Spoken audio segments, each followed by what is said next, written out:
Game one. I don't have anything to set this on. I also just want to preface all of this by saying, Minnesota fans, if you're here, and just non-VGK fans, I will be addressing the ref situation, because there's multiple actually from this game, later in this video. I'm gonna talk about it, but I do want to start off by saying I have been on average in the last 4 days, 4 hours of sleep each night because newborn, and we moved, and our house is in complete disarray. I still am unpacking and just getting things out. Oh, that's wonderful. And it's been a wild week, to say the least, but let's, talk about the game first with a very good welcome back to the playoff hockey. It's crazy. There was, at the end of the game, I think I reached 113 beats per minute on my thing, which, probably not the healthiest thing for me, but I mean,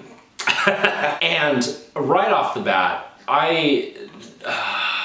it seemed like Minnesota came to play, and Vegas didn't seem to have the most chemistry. They seem to be just a little bit off, and that's despite the fact that we score first 1-0 from Tomas Hertl. He steals the puck from Brock Faber, and it's an offensive zone draw, right? So he grabs the puck. It's just him and Gustafsson played this about as perfectly as he could have. But Hertl's shot was even more perfecter. And he wired it top shelf right over Gus's blocker to open the scoring 1-0. And it was a perfect shot from Hertl. Game-breaking talent that just took that away. Speaking of game-breaking talent, on the other end of the ice, Minnesota Wild's Kirill the Throw Kaprizov, who is a phenomenal player, elite, and does so many wonderful things that we are so lucky to be able to watch as fans of this incredible sport, that I am not cheering for at all this round, because reasons, obviously. But the Minnesota Wild come the other way, and throughout most of this game, actually, they had a lot of sustained offensive zone time, whereas Vegas didn't really. And throughout most of this game, especially at the halfway point, I had said out loud, Minnesota looks like the more dangerous team right now. Before I get too ahead of myself, there's a couple minutes left in the first period. They get the puck up the ice, and it's Kirill who fakes the shot from the boards and instead passes it, finding a perfect seam to Matt Boldy, who barrels in and fires it against the grain the other way on Hill, who's going the other way, and scores to tie the game 1-1. I've said it before, I'll say it again, it very much was reminiscent of 4 years ago, 2021, when we played each other, the Minnesota Wild in Vegas, in the first round, where that was Kirill's rookie season, and he even then looked like a superstar. And seeing some of the stuff that he does with the puck now, it's just incredible. And if he had a healthy season, we probably would have been playing Colorado in the first round. Also wanted to mention, so the players on the ice that stood out to me, especially throughout the first half up to this point, were Tomas Hertl, who was doing incredible things, Jack Eichel, who was also doing incredible things, but for the most part was not able to get very much sustained help as far as generating chances wise from his line mates or the people that were on the ice with him. He would do incredible things and would get these passes off, but they weren't able to be corralled. And that there was one chance where Mark Stone had, who it just missed, and I need him to bury those, and it would have been perfect too. It's 4:20. We were supposed to stone the Wild, but alas, here we are, and Mark Stone did not score a goal. Perfect opportunity wasted. Despite the fact that Mark Stone didn't find the score sheet, he was effective tonight at what he does best, which is stealing the puck in the defensive zone, the neutral zone. He was phenomenal at taking the puck away and being able to create these other in transition moments, where I have been complaining all season about in transition against Vegas because it seemed to happen all the time. But also that's the modern NHL. You don't it comes hand in hand with where the game is at right now, that is where most of the chances against Vegas have come from, but not this game. Who was it? Eichel hit a crossbar in transition. Oh yeah, breakaway. Vegas is elite at getting breakaways and doing absolutely nothing with them. It's so often Barbashev, Eichel, Howden had one. I think like it's just crazy how many times we have a breakaway opportunity and just cannot seem to find the back of the net. But often those breakaway opportunities will end up with the other team committing a penalty. So Vegas goes to the power play. And I'm gonna talk about this goal first, and then we can talk about the ref situation, because it's immediately dropped in the faceoff dot in the offensive zone. Hurdle wins it back to Theodore, who walks the line beautifully, drawing in the Wild towards him because he has a bunch of space on that quarterback spot.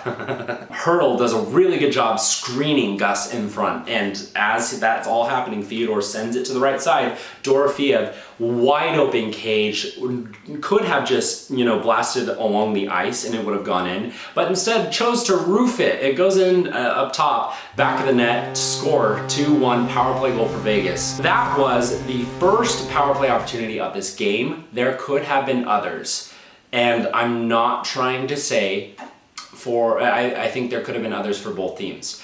But I do think that the way that Vegas was playing led to what we would see in the regular season as more calls towards them, just by a pure number standpoint of 1-to-1, However, there's only been one penalty called, so you don't know what they're basing it off of. And what happened, it was a high stick on Petro from Joel Eriksson, one of the Minnesota Wild players, and that was obvious, you had to call that.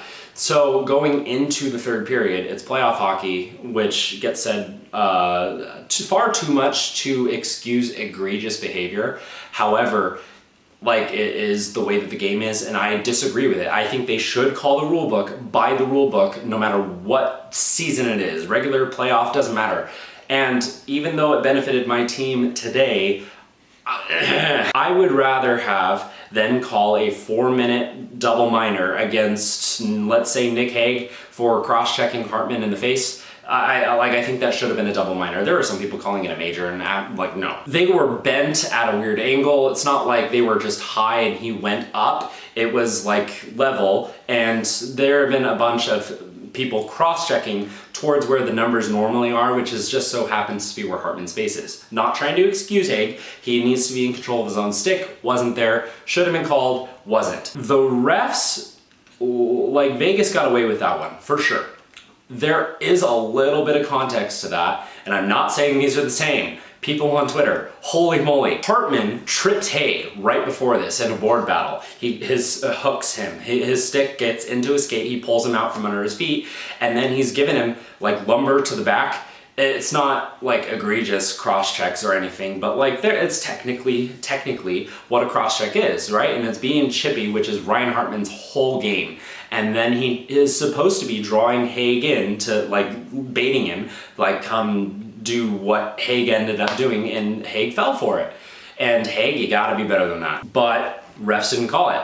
And I wanted them to call it just so that we could avoid all of this discourse, because this is absolutely asinine. Oh, the NHL favors Vegas. This is just another example of how they're the Gary Bettman baby child. Oh my goodness, unbelievable. Complaining about the refs is such loser mentality to me. Obviously, there are going to be times where it does impact the game, but it happens to both sides. It happens both ways all the time throughout the series. It depends on who's reffing, and tonight was Wes McCauley, and he has called egregious games against Vegas. And there was this one point earlier where Brett Howden, I just got happy thinking about Brett Howden. He went to try to retrieve the puck that was flying over his head and barreled into a ref that went down, hit the ice. It looked like his head hit the ice, and he had to go back. He wasn't good to play, so they stopped play. He went out, not play, but you know what I meant. And we had an emergency backup ref, and Eber, come in.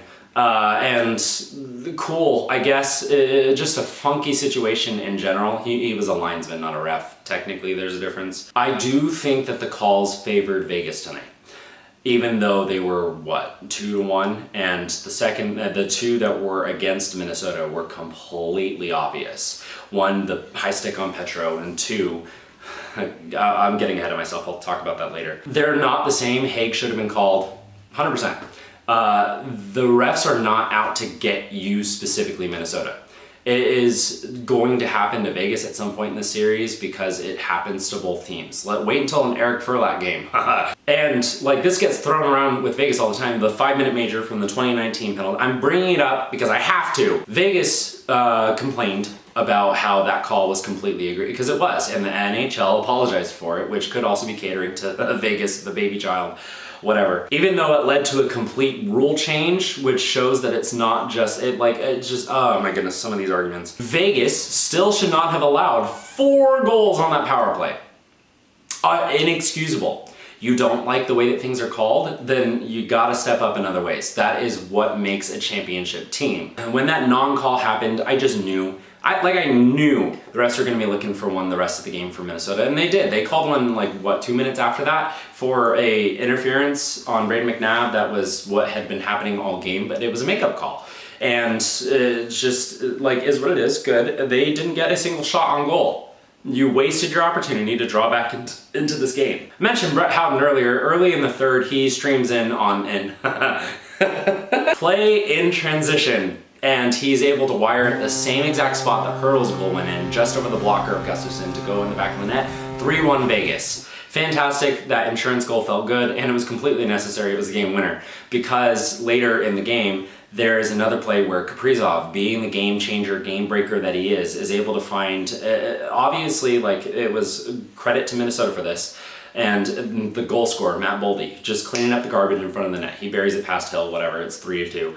But it was also a complete lapse on Vegas' defense. They just crapped the bed. And almost in solidarity, at the exact same time, and I'm not making this up, Clara decided to, join in on the fun and ask for a new diaper. And honestly, there were missed calls on both ends because they weren't calling everything, and that one sent it over the edge. But man, I just don't understand why we let all of that get in the way of fantastic on ice stuff. Kaprizov especially was fantastic. He looked like who he is, who's a game breaker.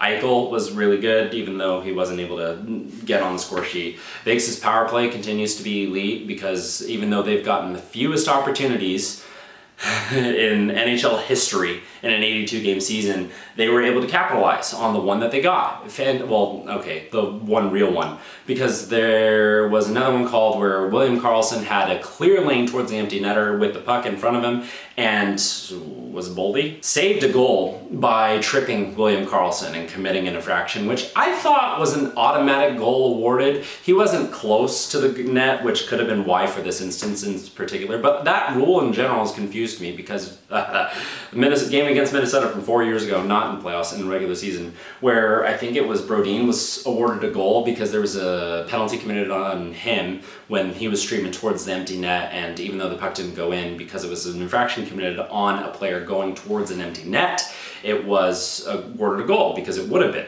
And that would have been a goal. I'm 95% positive, especially because William Karlsson is excellent at empty netters. But you know who else is excellent at empty netters? Brett Howden, who just at the nick of time, 0.1 to 0.0, it was in front of the goal line at 0.1, and at 0.0 it was behind. So they awarded the goal, it was 4-2. Vegas wins 4-2 in game 1 of round 1 against the Minnesota Wild. And Brett Howden's goal counted. It was his second of the game, so fantastic stuff. He continues his career season into the playoffs so far. But the Minnesota were close in this game. A lot closer than what the playoff predictions have demonstrated, because most people have picked Vegas to win this one and think that this one is going to be pretty lopsided, and I disagree. Not only because of what happened in game 1, but also because, like I said earlier, Kaprizov is a huge X factor in the series. Gus can also be a huge X factor in the series. There's this point where if he figures out how to save above his blocker on that high side, that this is the easy victory for Minnesota. He was an early Vezina candidate, despite the fact that Hellebuck was running away with it. That tailed off a little bit towards the second half of the season, but it was incredible to me that anything can change this series on ahead. And Minnesota is a lot better than what their record suggests, because they were injured. Every team gets injured, but they were missing their best player for half the season. And there's arguably one of their other top 3 or 4 players with Joel Eriksson Ek was also out for a decent chunk of the season.